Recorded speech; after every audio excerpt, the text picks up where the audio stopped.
Nagbago man ang itsura ng Premier Volleyball League ngayong All-Filipino Conference, parehong mindset pa rin ang dala ng PBL champions na sina MJ Phillips at Brooke Van Sickle maghatid ng kampyonato para sa kanilang kupunan.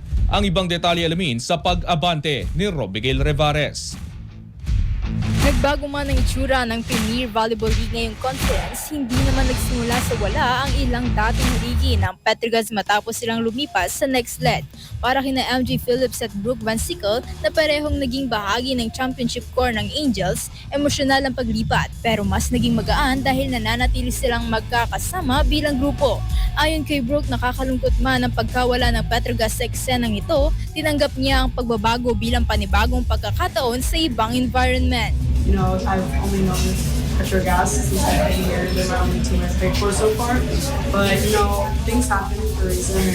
You know, it's unexplainable sometimes, and that is what it is. We just got to keep moving forward and stay optimistic. And change is always good. It's always good to be in different environments. You know, it's refreshing.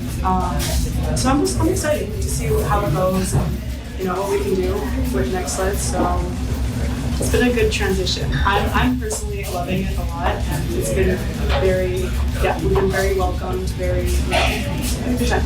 Malaking tulong ang dati ng samahan para mapabilis ang adjustment.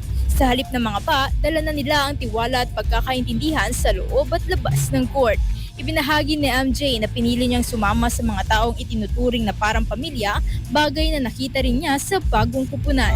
One, I've never played with an Italian head coach before, so I mean that was also enticing, at least for me.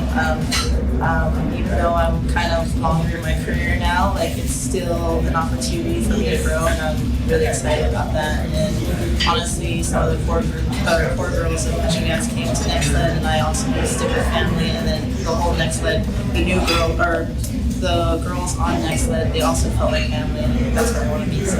Bukod sa pamilya ng mga kakampi, nagbigay din ng panibagong sigla ang sistema ni Next Led head coach Ettore Guidetti para kay MJ. Unang beses niyang mahawakan ng isang Italian coach at kahit matagal na siya sa laro, tinitingnan niya ito bilang pagkakataon para mas lumago pa. Ganito rin ang pananaw ni Brooke na humahanga sa paraan ng coach na paghaluin ang iba't ibang impluwensya sa volleyball para makabuo ng sariling estilo. Nakatulong din ang panahong magkasama sila sa off-season para mas tumibay ang samahan. Ayon sa dalawa, mahalaga ang pahinga mula sa sunod-sunod na kompetisyon para makapag-reset. Habang ang mga bayahe nilang magkasama ay lalo pang nagpatibay sa kanilang pagkakaibigan. Ngayon, hinahalo ng Next Led ang veteran experience ng dating Petricor at ang determinasyon ng mga Next Led players. Para kay Brooke, kapansin-pansin ang sipag at depensa ng mga bagong kakampi na nagtutulak sa buong grupo na mas mag-level up. Sa pagharap ng Next Led sa mas mabigat na hamon ng All-Filipino Conference, nabubuo ang kanilang team identity mula sa pinaghalong lumang chemistry, bagong sistema at iisang layunin, ang maging mas mahusay bilang isang kupunan. Ako si Robigel Revares, Abante Sports, nauna.